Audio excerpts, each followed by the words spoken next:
Greetings, agents, and welcome to episode 2 of Ingress News from Not Niantic. I'm Agent Viticon. Thank you all for joining me for the second episode of what will hopefully become a regular occurrence. Today, we're going to talk about the Tessellation, IFS at home, and also Anomalies with some guests. But first, one of the comments I got about the first episode was that I needed an intro. So I downloaded Blender, I spent some time watching a 13-year-old explain how to use it, and I managed to come up with something. So let's start over.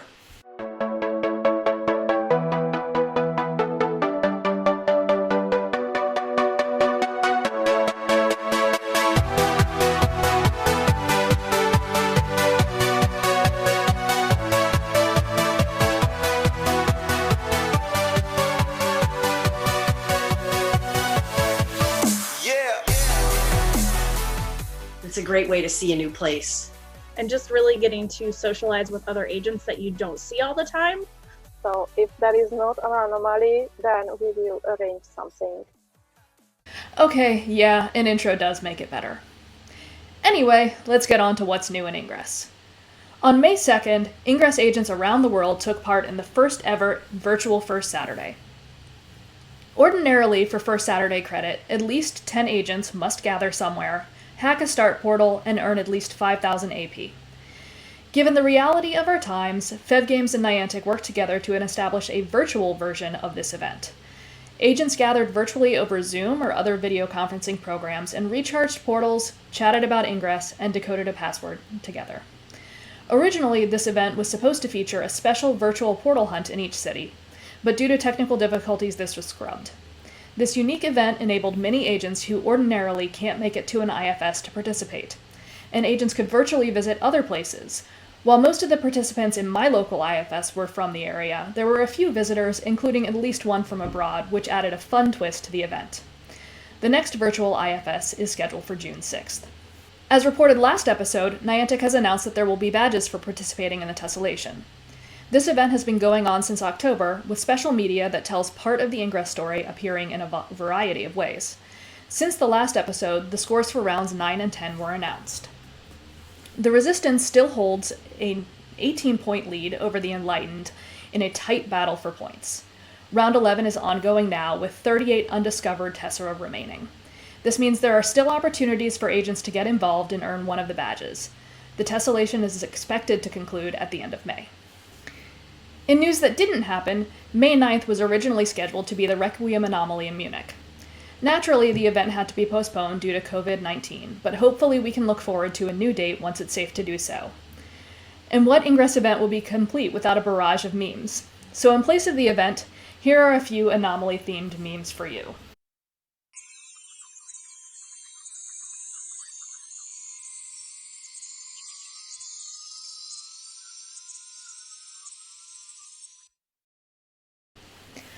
Also, in honor of the Anomaly, I spent some time this weekend talking with some Anomaly veterans, sharing some great memories of events past.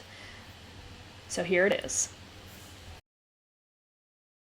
I'm Davis Dame 334. I'm just outside of Boston, Massachusetts, and I've been playing since 2013. I'm Kate, agent name A Real Rare Whale, formerly Snack Factory. I live in Brooklyn and I've been playing since 2015. I'm Adriana. Most of the people know me as the Capsule Collector. I'm Hungarian, but I live in the UK, so I would say I'm from Europe. Okay. So let's start off talking about anomalies. This was supposed to be a big anomaly weekend with the Requiem Anomaly happening in Munich, but some people have never been to an anomaly before.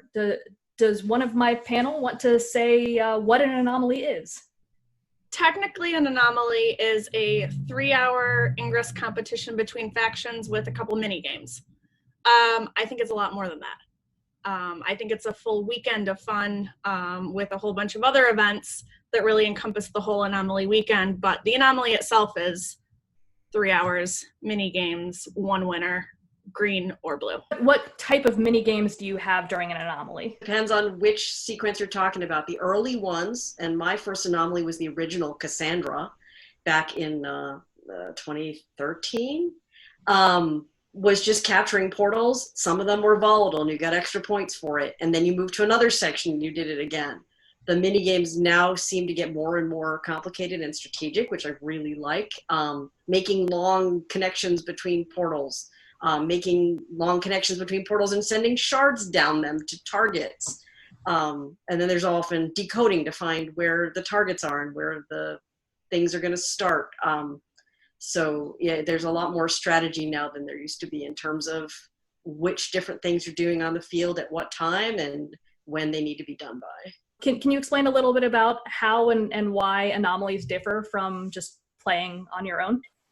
I think in regular daily basis, you just play however you want. You are doing whatever you want. Some maybe doing shitlings, and that's already a little bit like in the Anomaly. Don't do that. Don't do anything just to block your own team. But in daily play, it happens. Maybe it happens accidentally. Maybe somebody just not a team player. It's usually not a big issue. But during Anomaly, your ego doesn't matter. You are just one of from the thousands of people. You definitely don't do anything what was not asked from you to do. So that's kind of hard for some people. Kate mentioned some other events happening on Anomaly weekends. In addition to, the parties and things, there's Mission Day, there's Go Ruck. Does someone want to talk a little bit about some of those other events? I only did the Operation Clearfield. What is Operation Clearfield? It's the lightest version of the Go Ruck. It's a little bit like Mission Day. You will have to go to certain places and do certain tasks.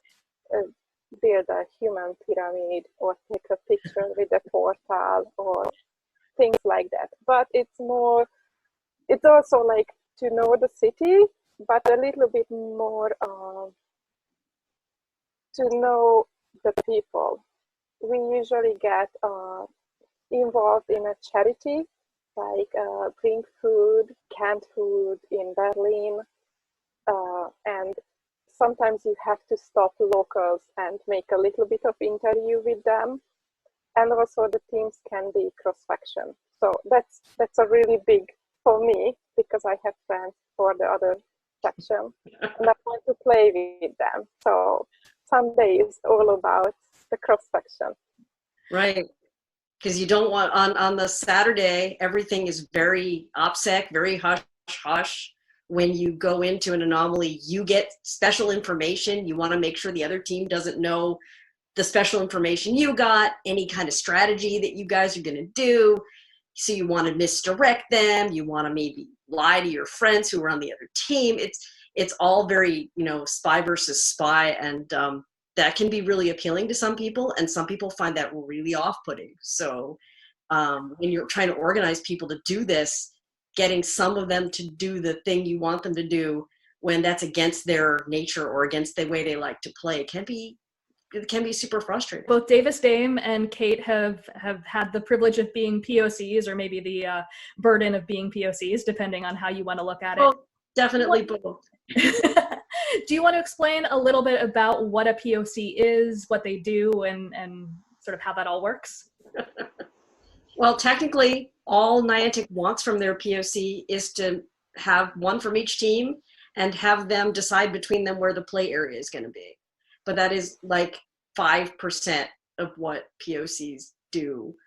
A lot of it is that you're the person that if someone has a problem with someone else, with an issue, with the site, they come to you and want you to fix it. For me, it really, I felt there were 2 blue, 2 green. At the beginning, we really coordinated with the green a lot because we had to, handle the things that Niantic wanted, which were the play box and then later feedback on the rules for the mini games. Yep. But that was really only like maybe 10% of what we ended up also doing, which is like you're essentially the event leader for, for us, for the Resistance, for all the events. So For mission day, there were mission day POCs, but you know, I still made sure that everything was on track and was in all their chats and, you know, kind of keeping an eye on things. We had group meetups. We had an after party, so we had to plan the after party. Yep. We planned the meetup the night before. We planned the swag and getting the swag to everyone. We also planned farms the week leading up to the anomaly for anyone who was in town. We offered assistance on people finding lodging and transportation. It also coincided with National Coming Out Day, so we planned an additional event with the Enlightened in order to have a mission banner and event where we all, on both teams, did the mission banner together. So that was the Thursday before. So for us, it was really 5 events that we were coordinating and planning over a 4-day period. It was a lot of work. It was like an entire second full-time job on top of my time job, but it was a ton of fun. Yeah, well, it was definitely, it was not more work than I was expecting, but it was different work than I was expecting. And it was a lot more of a financial risk than I was expecting. Because we had hotel blocks, we had to pre-purchase swag, we had other things that we wound up paying for. Our after party turned out to be more expensive than we had planned, and so I had to make sure that I could, you know, absorb that and then pay it back with whatever money we made. And so speaking of swag, let's get onto that for a second, because that's probably the second most important thing about Anomalies to a lot of people. Yes. Just second. Well, you know, first is the anomaly itself, I hope, and then the second would be the swag. I have my anomaly jacket that has all my pins on it. What's everybody's favorite piece of swag, or if you can't pick one, pick a couple? Oh, I don't know. I mean, I'm wearing a t-shirt today from Austin, from the first Austin Anomaly. I like this because they just picked a really nice t-shirt fabric. The pattern is, you know, it's cool. I'm not sure what it has to do with the anomaly itself, but I like it. Also, I got these awesome dealy boppers from Montreal. Oh, I love those. Kate, what was your favorite? Okay, so I have 2 favorite pieces of swag, and one is my favorite only because I use it the most. At the Portland Anomaly, I believe it was via Lux, I was actually at a recharge room and they gave us coasters. Nice. That's cool. And it has sat on my table next to my bed every day since then, and I use it every day, and I'm just like, this is the best piece of swag because it's so useful. My other favorite piece of swag is I really enjoy the challenge coins. And so my favorite one is, of course, because I'm biased, from my anomaly, it has pizza on it. I have one. I know that. The back set also has pizza on it. But in general, I just really enjoy the coins because I think they're a fun thing to collect for every anomaly that I go to. So I have 2 favorites. One is a scarf. Okay. It's a capsule. It's a capsule. Oh, nice. My backpack. Oh, wow. Nice. For the anomaly patches. Mm-hmm. So because it's kind of the perfect size. So after parties obviously are a fun part of Anomalies, and pre-parties and mission day parties and pre-parties and all of that. So does anybody want to talk about sort of their favorite parties and their favorite parts of parties? I think my favorite part of the party is just getting to meet people, because you spend all day at the Anomaly really, you know, like focused on the game. And then at the after party, you finally get to relax and you get to meet people that either you've been, you know, talking to on Slack or whatever other thing in the lead up to the Anomaly, people that you haven't seen in months or years since the last time that you went to an Anomaly, and just really getting to socialize with other agents that you don't see all the time, or even, you know, your friends that came along with you. For me, the best were when with my friends, we rented an apartment. So we went to the after party, we had a party. Obviously, at some point that will be closed. And then we go home to the apartment and we just continue to the morning. That's the best. The after party. Yeah. That's great. There is always an after.